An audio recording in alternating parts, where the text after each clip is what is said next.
as you can see, I've got the body cleaned up now. All those lumps and bumps of corrosion are gone, and it's ready to have the leatherettes put back onto the back and both side front panels here. The leatherettes themselves cleaned up reasonably well. I was able to scrape the corrosion off those. Almost inevitably we'll be left with some unevenness on the leatherette, particularly at the back, because the leatherette over those ice bumps is quite stretched. It's also quite hard and inflexible, so those bumps will probably not want to stick back down. However, we'll do the best we can. So I'll start with the leatherette for the back of the camera. Now, probably the number one point with this is to make sure that when you put it on the camera, you put it on the right way up. It's very disconcerting to find a camera with the leatherette, the name on the back of it, upside down. So you take some care to make sure that it's the right way up when you put it on there. It'll fit either way, but like a lot of things, only one of those is correct. Right, so some adhesive.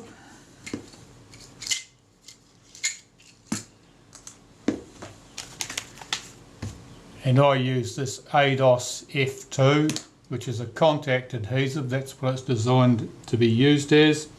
It's a yellowish adhesive. I do not use it as a contact adhesive. Contact adhesives, as you're probably well aware, are designed so that you put a coat on both surfaces, and then when you stick them together they bond pretty much instantly and cannot be moved. That would be very difficult to achieve with something like this. So how I use this adhesive is I apply the coat to one surface, and almost inevitably that surface is going to be the leatherettes, not the camera body. Make sure that I get an even layer across the whole leatherette. Particular care to get corners and edges covered, because they are where the leatherette is most likely to peel away, and lifting edges of course are very prone to damage because they can catch on something and then get torn. So you need to make sure that all the edges are well stuck down. So here I'm just spreading that adhesive evenly, making sure there are no great lumps and bumps, no great puddles of excess. I'll bring in the camera body, making sure that I have this the right way up, fit the leatherette.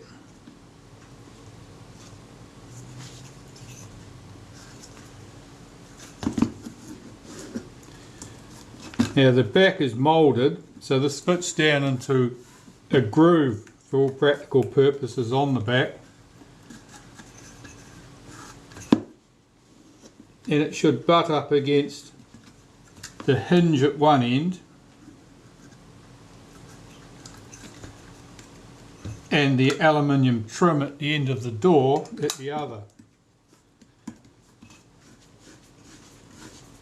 I'm just running my finger along the edge there to rub off any excess adhesive that may have squeezed out. In practice there doesn't appear to be any this time.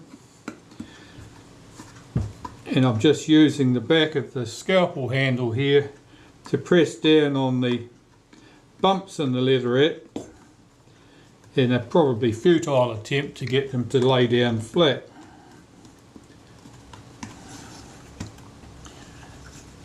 You can get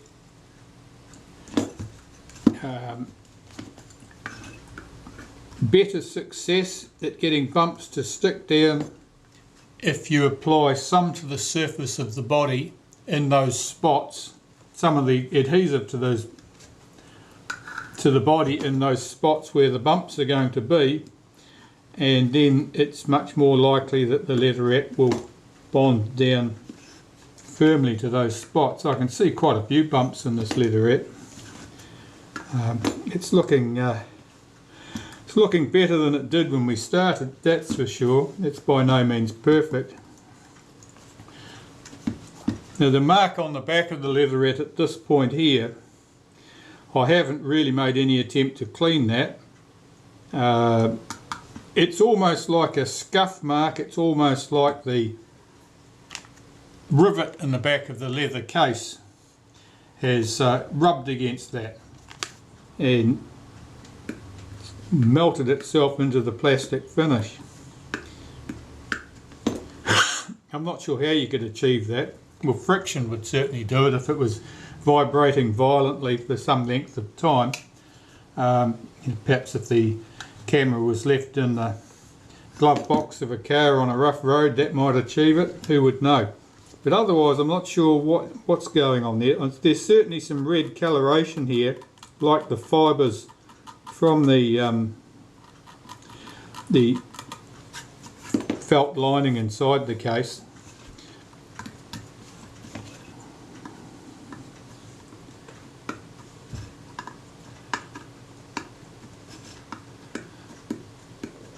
Sometimes when you've got bumpy leatherette like this that you're sticking back down, warming the leatherette up with a hairdryer from the back here can be useful, because that'll tend to soften it and it'll allow you those bumps to settle down into place. Alright, well that piece of leatherette went okay. I'm going to put the other two pieces on now. Now these are not symmetrical. One's much narrower than the other, and the secret to that is that the front panel, when it goes on, comes right up to here. On this side it doesn't. This comes up against the body moulding at this side here. Right, there's a body moulding right there. So I'll do this side first. These leatherettes are slightly misshapen. You can possibly see that it's a bit curled up at the edges. That's just unfortunate, but they've just sat in that position for a long time. They've peeled away, and then the leatherette is hardened up and it's just taken a fix in that. It's just set in that position there. However, we'll see what we can do.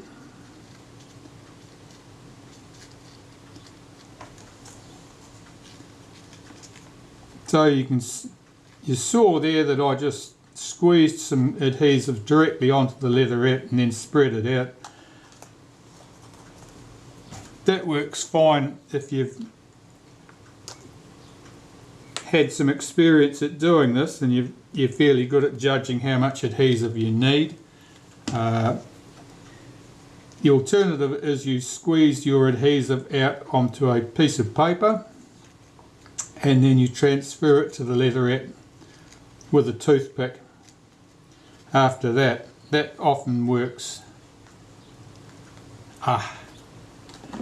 Things are sticking to me. That often works better, particularly with small pieces. That's the best thing to do. With larger pieces you can get away with squirting it directly from the tube as I did here. Now I've got to try and get this leatherette centered up in place. There's a chrome trim top and bottom, and I suppose in an ideal world the lines in the leatherette would line up from the back to the front at that hinge line. I'm not going to lose too much sleep over that, as long as I can get this leatherette settled in here and fixed down firmly.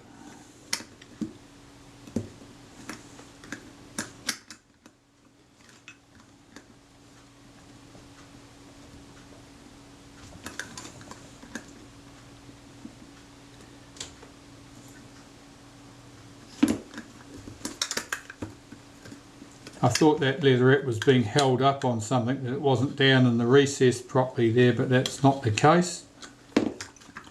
It was just that the edges wanted to curl up.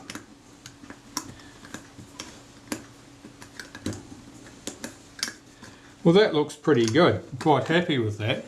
And I'll move directly on to doing the other one. Now the other one, you may notice there's a tiny hole in that leatherette. You can just see the light shining through it there. It's very fine. It's a chip missing out of that leatherette. And that I can deal with later with a bit of black wax. Just go and raid the kids' Crayolas. Choose the black crayon. It's great for patching up little holes and things like that.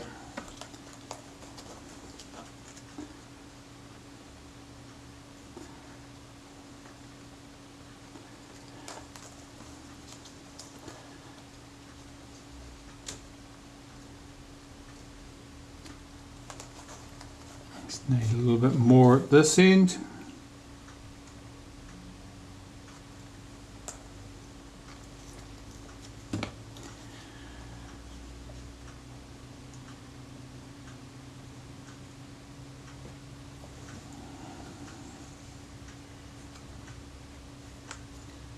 That'll do me, I think.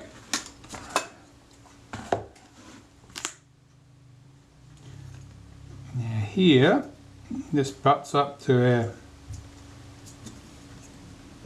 catch end.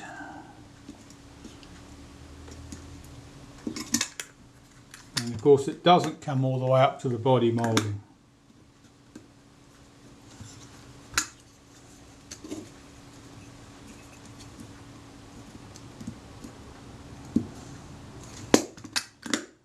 I'm not sure why they chose to do it that way, and that's just one of life's mysteries. Probably the cut for one end. I'm not sure why they would do that. Unless they were cutting the leatherette for another model as well and it suited them to cut them all exactly the same.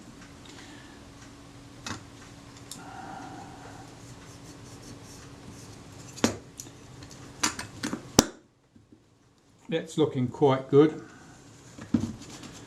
Those edges are mostly stuck down quite well. One there's lifting a bit.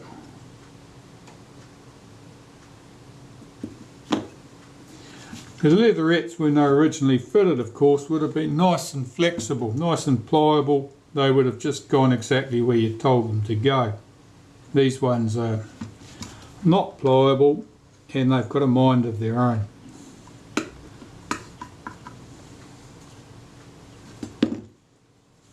All in all, that's a very good result. I'm happy with the state of that. That leatherette's in a much better state. The surface I'll clean afterwards, once it's all well stuck back to the body. And my next task, I think, is to clean up other components, particularly the front moulding and the top cover and things of that nature. Not much to note on the outside of the front panel. It all looks quite clean.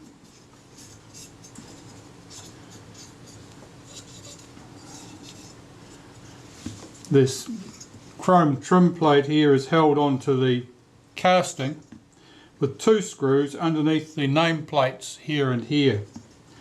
Since getting the name plates off is, well, it's more trouble than it's worth in this case because there's not much that needs to be done under there. I'm not going to do it. But if you did want to get those name plates off, the safest way to do it is to put a drop of acetone on that label, or around the edges of that label, give it time to soak in, come back, put another drop there, give that a little bit of time to soak in, and start prodding at it with a toothpick. There's every likelihood that'll just start moving. You may get a fingernail underneath the bottom edge and give it a push that way. I'd advise you not to attack it with the end of a pin. That inevitably leaves an obvious mark on those labels, which of course you cannot get, and you don't really want them buggered up on your camera. So I'd avoid using a needle or pin or the end of a screwdriver or the end of a scalpel or anything sharp, levering on those things in order to get them off. It'll only bring you grief.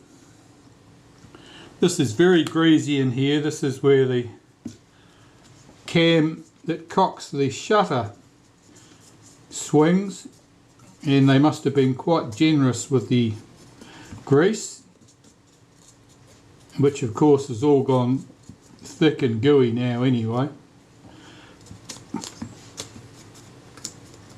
At this end, this is where the shutter release passes down through the casting, and the spring bears up against that casting at that point.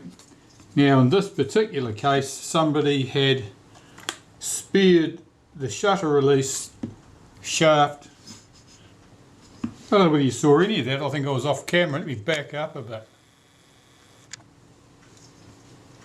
So I was saying this part of the casting here is where the shutter release passes down through the camera. In this case, the spring that would bear on that point, somebody had misplaced the shutter release shaft, so it speared between the coils of the spring instead of passing down the centre. So not only would it probably have lacked the force that it normally would have had to return the shutter release shaft, it also would have made the action a little bit stiff.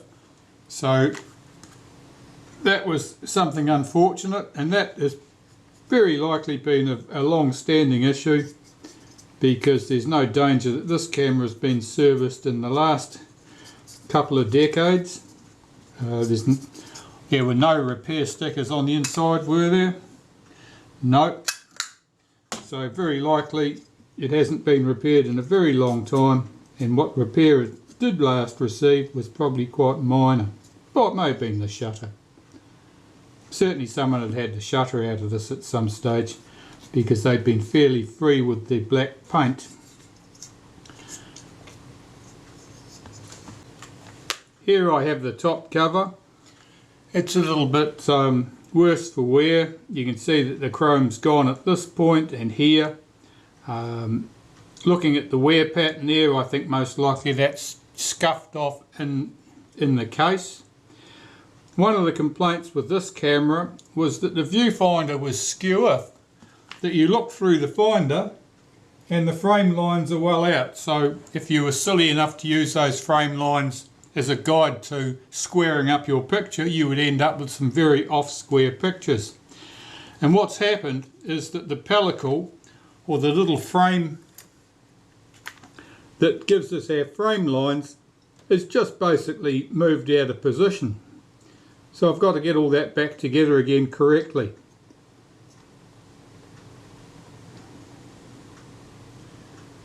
So all that's got to come apart and be cleaned up.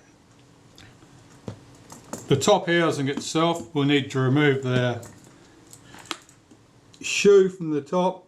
It helps me get underneath there and clean all that rubbish.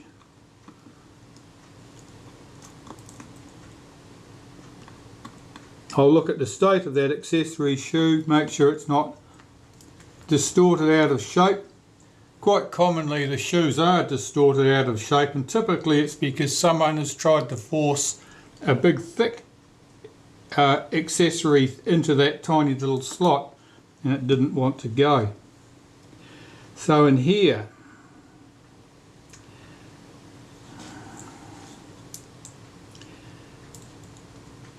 I'll remove the front components.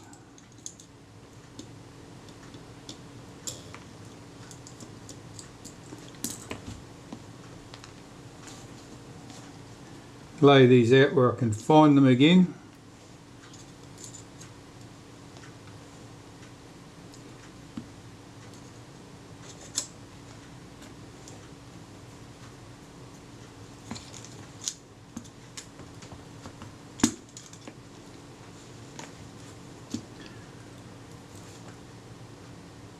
That's a nice glass lens on the viewfinder at the front. It's the shield, the little piece of film that gives us our frame lines. Of course, there's nothing odd about that.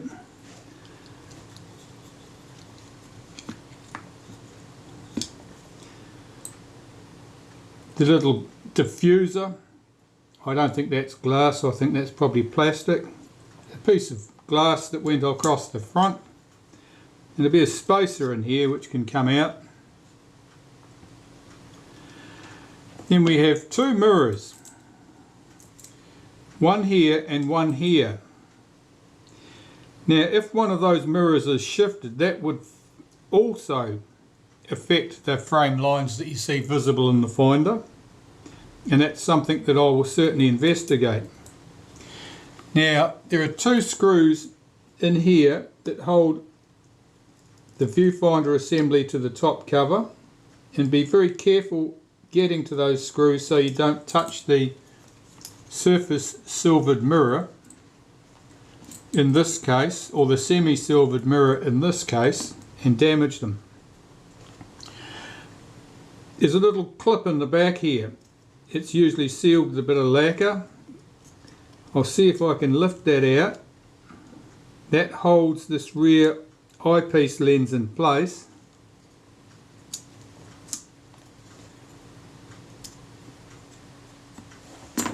Because getting these things back together is a bit of a trial. It's that rear eyepiece lens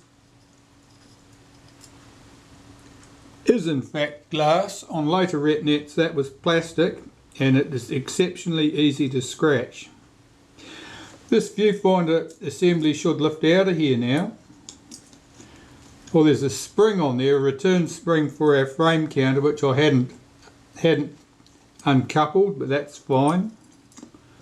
And this little ring here goes in the back, and that lens sits down inside it.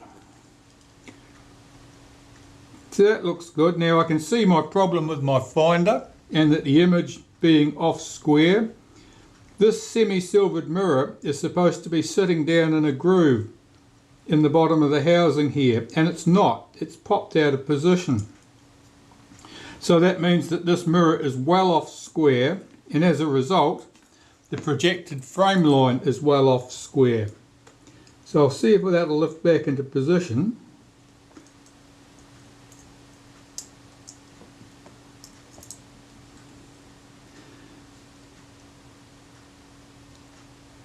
Yes, it appears to have done so.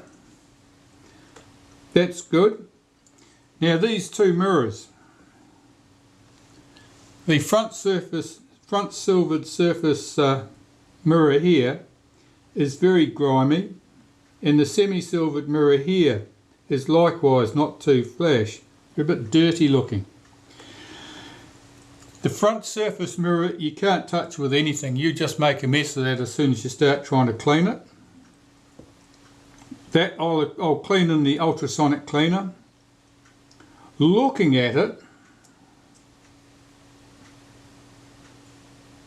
it's got an odd shaped patch on there. I don't think it's a fingerprint.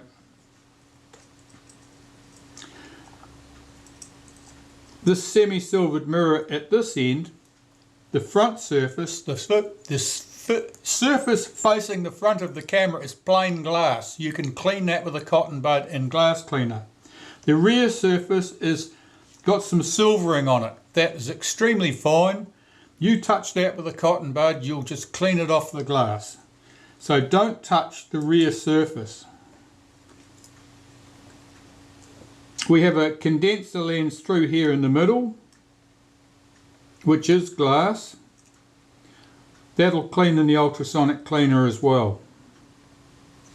So the answer to our mystery about our frame lines being out of whack was that the semi-silvered mirror was not sitting square, and it was not sitting square because it had popped out of its holder. How you would achieve that, I don't know. That would be a very tricky thing to achieve. I suppose, but potentially if you dropped your camera on its head it might have enough impetus to do that. It's hard to say.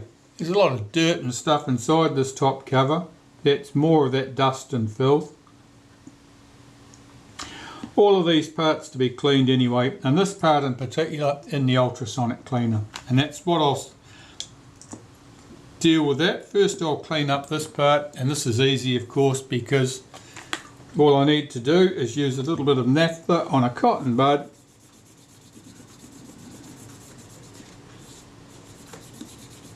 and clean away all the accumulated dirt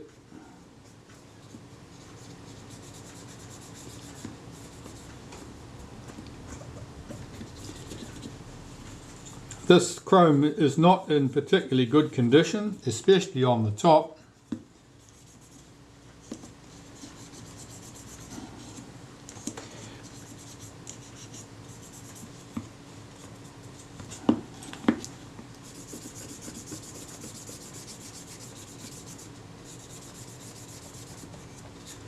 All we can hope for there is to have it nice and clean.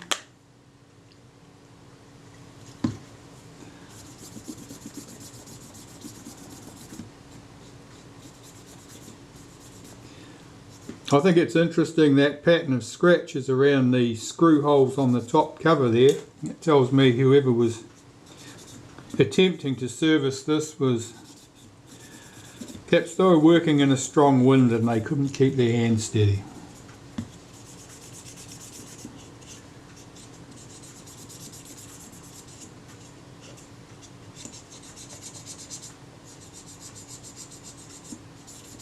Some of these marks will come off, they're just surface staining or deposits on the surface. Others of these marks will be corrosion, and that's where something is etched into the surface, and of course others will just be scratches where something is cut into the surface. Well, that looks quite good. And our frame counter, just moving that manually from inside, cleaning the numbers as they come past the window.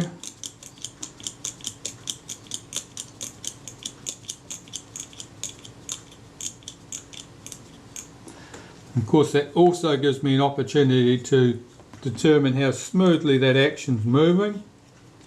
If it was unusually stiff, I would have to flush it with solvent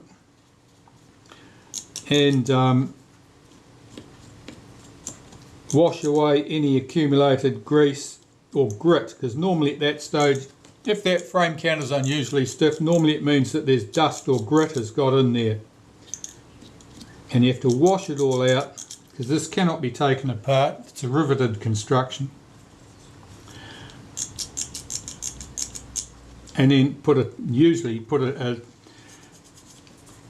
I'd normally put a tiny drop of oil right on here after it was clean, not before as a shortcut in order to try and make it work, after it had been cleaned.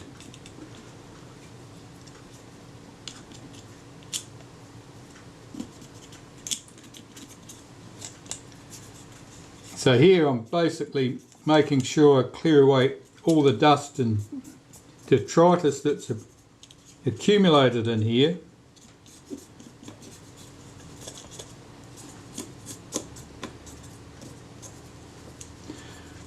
Of course, the camera's got some long history and it's probably spent decades at a time sitting at the back of a dusty drawer somewhere,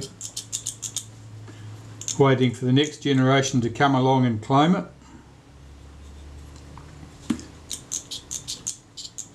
That looks quite good. I'm just a bit, it moves smoothly enough. I'm a bit concerned by the rubbing sound it makes. I think I may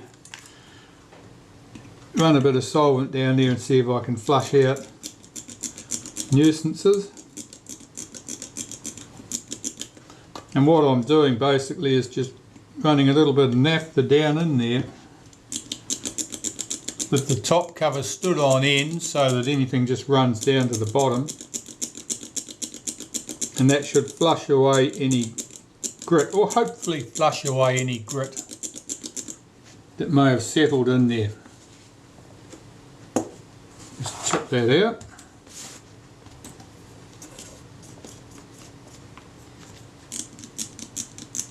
Oh, that feels a little bit better. I'll blow that out now.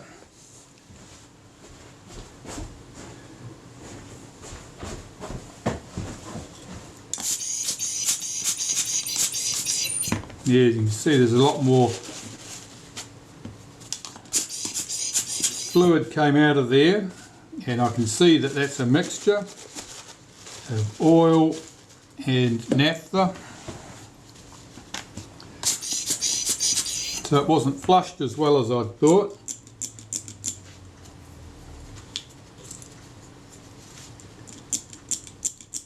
Certainly looks clean now.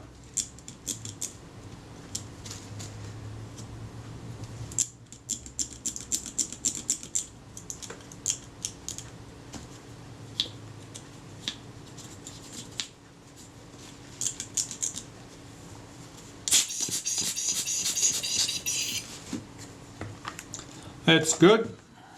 Yeah, my top cover, what do I need to put back on here? Or my accessory shoe would be a good start, wouldn't it? So I'll just clean that and put that back on there, that's easy.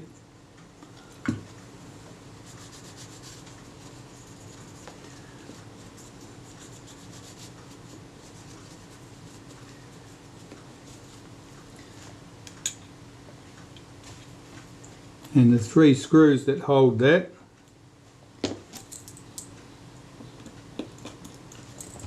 Now the accessory shoe is satin chromed like the rest of the top cover.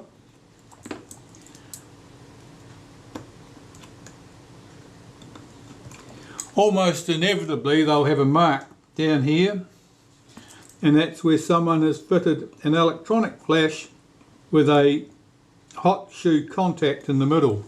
Of course there's no hot shoe contact on the camera. But that contact, as it slides into that satin chromed shoe, scratches it, and you end up with a bright line down the middle. In more severe cases it'll cut right through that chrome altogether, and you'll see a big scratch or even a gouge down the middle where the flash has been pushed in. So be aware of that if you're putting an electronic flash into that shoe, that centre contact serves no useful purpose on this camera and will always damage the shoe. Once the shoe's been damaged, I suppose the problem's moot really. You can't make it much worse. But if you had a pristine new shiny mint camera and you wanted to keep it so, you would keep your hot shoe flashes out of that shoe. That looks quite good. I need to take this to the ultrasonic cleaner and clean it, and then I'll come back and we'll put it all back together. Of course I've got to clean up the other viewfinder components.